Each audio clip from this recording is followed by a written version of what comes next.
नमस्कार दोस्तों, स्वागत है आपका मेरे चैनल में। मैं आशीष सिंह। आज मास्टरिंग गो लैंग्वेज के पार्ट 5 के बारे में डिस्कस करेंगे हम, जिसमें हम लोग गो के कंट्रोल फ्लो स्ट्रक्चर्स के बारे में जानेंगे, जिसमें हमें इफ एल्स, लूप और स्विच केस के बारे में जानेंगे। तो चलिए शुरू करते हैं।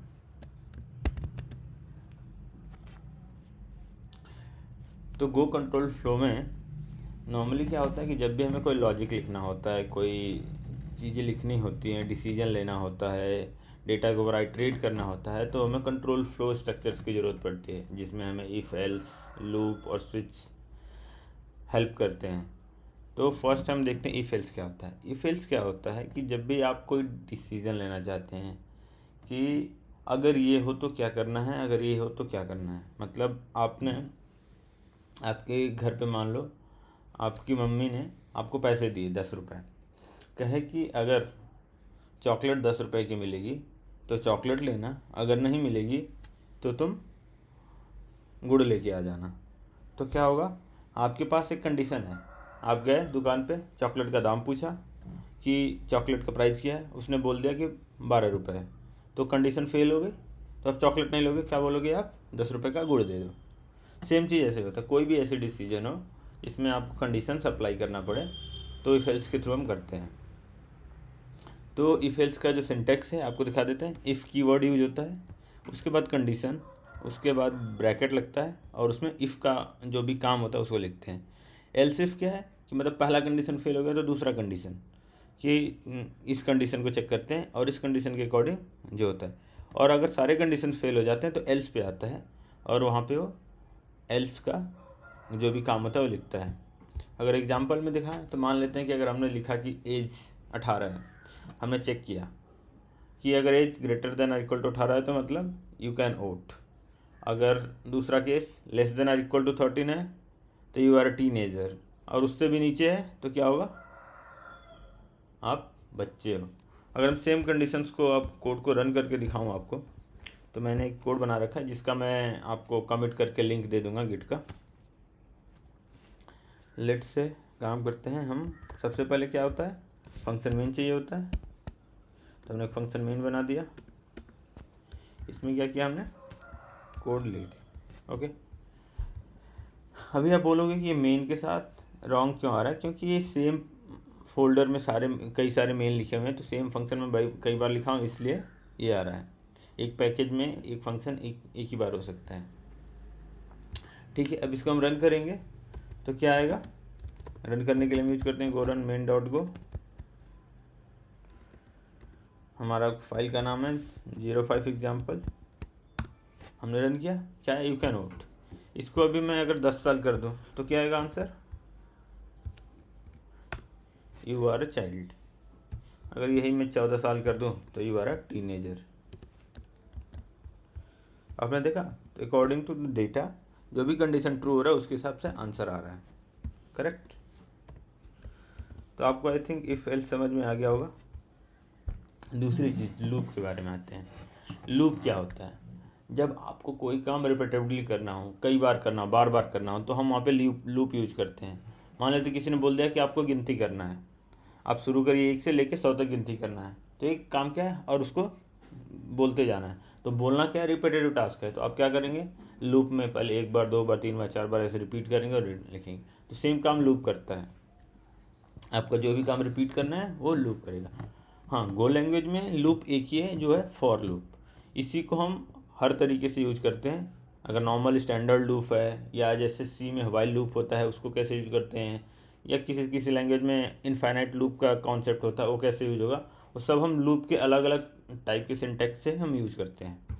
तो यहाँ पे देखते हैं पहला लूप। पहले जो सिंपल स्टैंडर्ड लूप है क्या होगा, फॉर कीवर्ड, उसके बाद पहला इनिशियलाइजर कि इनिशियलाइज कर किस वैल्यू से कर रहे हैं, फिर सेमी कॉलन के बाद कंडीशन आएगा, और उसके बाद आइटरेटर आएगा, मतलब हम किस पॉइंट से इंक्रीमेंट कर रहे हैं। ठीक है, तो ऐसे हमें सिंपल स्टैंडर्ड लिखते हैं, और उसके अंदर जो कर्ली ब्रेसेस के अंदर आएगा वो उसका जो भी रिपीटेटिव टास्क होगा वो टास्क लिखा जाएगा। दूसरा वाइल लूप। वाइल लूप में क्या होता है कि हम इनिशियलाइजेशन लूप के बाहर करते हैं, लूप के साथ केवल कंडीशन चेक करते हैं और इंक्रीमेंट लूप के अंदर करते हैं। तो यहाँ हमने क्या किया कि इनिशियलाइजेशन बाहर कर दिया, कंडीशन यहाँ लिख दिया और आइटरेटर जो है लूप के अंदर लिख दिया। तो ये एक तरह का वाइल लूप की तरह काम करेगा। तो देख इफ़ ये भी फॉर के साथ ही काम किया, पर हमने इसको वाइल की तरह यूज किया। तो इस तरह हम लिखेंगे तो ये वाइल लूप हो जाएगा। तीसरा इनफाइनाइट लूप। अगर लूप आपने फॉर लिखा और ब्रैकेट लगा के बिना कंडीशंस के कुछ लिख दिया तो इनफाइनाइट लूप चलता रहेगा जब तक कि आप यहाँ पे ब्रेक नहीं लगाते हैं। ठीक है, चलिए हम तीनों ही जो केस है ना, इनको हम एक बार अपने सिस्टम में रन करके देखते हैं कैसे क्या वर्क करता है। इफ कंडीशन हो गया। अब आते हैं यहाँ पे, हमने क्या किया, प्रिंट किया आई। ये स्टैंडर्ड लूप है, इसको हम एक बार रन करते हैं तो क्या होगा, 1 से 5 तक नंबर प्रिंट होगा। दिख रहा है 1 2 3 4 5 प्रिंट हुआ। दूसरी चीज़, अगर हम इस चीज़ को रन करते हैं तो सेम चीज़ रन होगा रिपीट, पर क्या होगा यहाँ पे, ये वाइल स्टाइल में लिखा हुआ है। पहला इनिशियलाइजेशन अंदर है, आइटरेशन बाहर है और कंडीशन लूप के साथ चेक हो रहा है। देखिए 1 2 3 4 5, फिर से 1 2 3 4 5, क्योंकि सेम चीज़ हमने प्रिंट की है। यहाँ पे हम लोग काम करते हैं, इसको 6 कर देते हैं, इसको 10, इसको 6 कर देते हैं, इसको 10 कर देते हैं, ताकि हमारा नंबर 1 से 5 उसमें प्रिंट हो और आगे इसमें प्रिंट होगा। ठीक है। तीसरा है ये इनफाइनाइट लूप। इसमें मैंने ब्रेक लगाया हुआ है ताकि कंटिन्यूस ना चले, वरना कंट्रोल सी करके हमें रोकना पड़ जाएगा। दिख रहा है this loop is run for ever. अगर मैं ये ब्रेक हटा दूँ आप लोगों को दिखाने के लिए, मैं कंट्रोल सी कर दूंगा, ये क्या कंटिन्यूस रन हो रहा है। मुझे अभी इसे रोकने के लिए कंट्रोल सी करना पड़ेगा क्योंकि मैंने कहीं ब्रेक लगाया नहीं है। करेक्ट, ये आपको समझ में आ गया। अब आते हैं, एक रेंज लूप होता है जो आइटरेबल कलेक्शन, जो भी हमारे पास स्लाइसेज होते हैं, एरे होते हैं या मैप होते हैं या स्ट्रिंग होते हैं, इनमें जब हम आइटरेट ओवर करते हैं, मतलब उनके जो भी डेटा उसके अंदर होता है उसके ऊपर आइटरेट ओवर करते हैं, तो हम एक रेंज लूप यूज करते हैं गो में। नॉर्मली पाइथन में भी ऐसे रेंज लूप का कॉन्सेप्ट है, वहाँ भी यूज होता है। तो क्या किया कि हमने जैसे एक बनाया स्लाइस के अंदर हमने डेटा डाल दिया। अब हम जब रेंज लूप करेंगे तो रेंज जो क्या होता है, 2 डेटा देता है, एक इंडेक्स देता है, एक वैल्यू देता है। मतलब इसका इंडेक्स 0 और वैल्यू 10। जब इस पे आएगा तो क्या करेगा, इंडेक्स 7 वैल्यू 20। इस पे जब आएगा इंडेक्स 2 वैल्यू 30। तो ऐसे करता है ये। इसको दूसरी चीज़ है, अगर मैप पे करना तो वही सेम चीज़ होगा कि इसमें जो डेटा है नेम, आशीष, सिटी, दिल्ली, तो पहले क्या करेगा, नेम, ठीक है, नेम का की देगा, की क्या है नेम, और वैल्यू क्या है आशीष। दूसरा क्या होगा, नेम देगा, की देगा सिटी और वैल्यू देगा दिल्ली। तो मैप पे ऐसे होता है। आपको हम दोनों दिखाते हैं। पहले क्या हुआ, किस पे लूप कर रहे हैं हम, स्लाइस पे। एरे के लिए भी सेम होगा, बस यहाँ पे क्या होगा कि एरे के साथ जो कांस्टेंट आ जाएगा कि इसकी लेंथ फिक्स है। हम इसको रन करते हैं, देखिए क्या रहा है, इंडेक्स 0 वैल्यू 10, इंडेक्स 1 वैल्यू 20, तो चीज़ें आ रही हैं। दूसरा मैप पे जब करेंगे तो क्या होगा, एक की में इंडेक्स, की में उसका की देगा और वैल्यू में उसका वैल्यू देगा।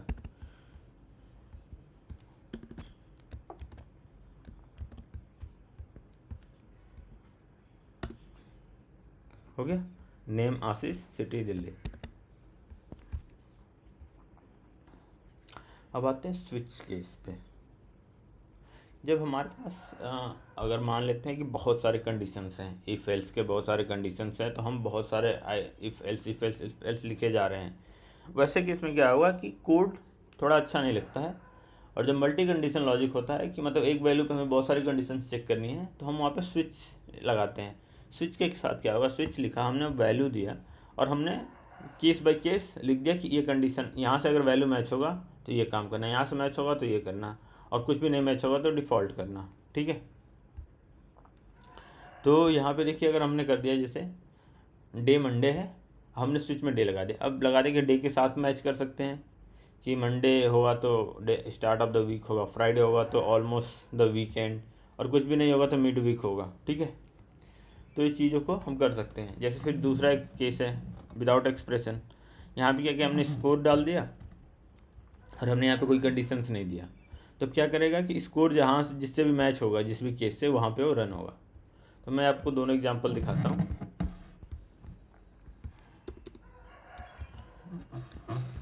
हमने कर दिया, हम इसको रन करते हैं। क्या है, start of the week, okay.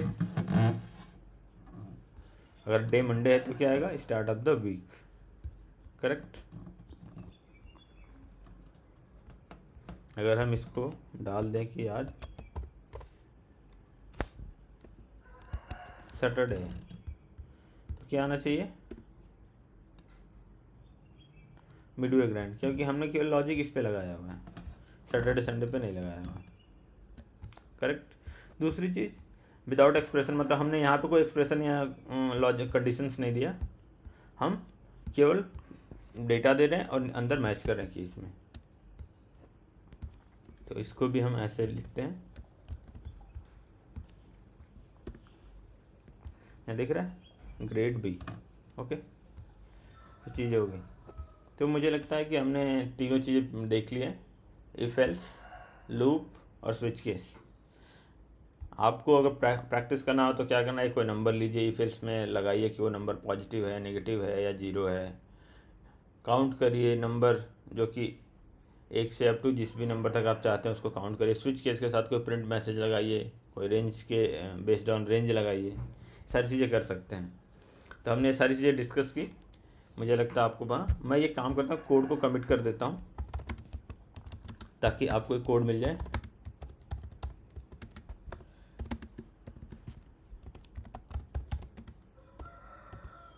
If else, loop and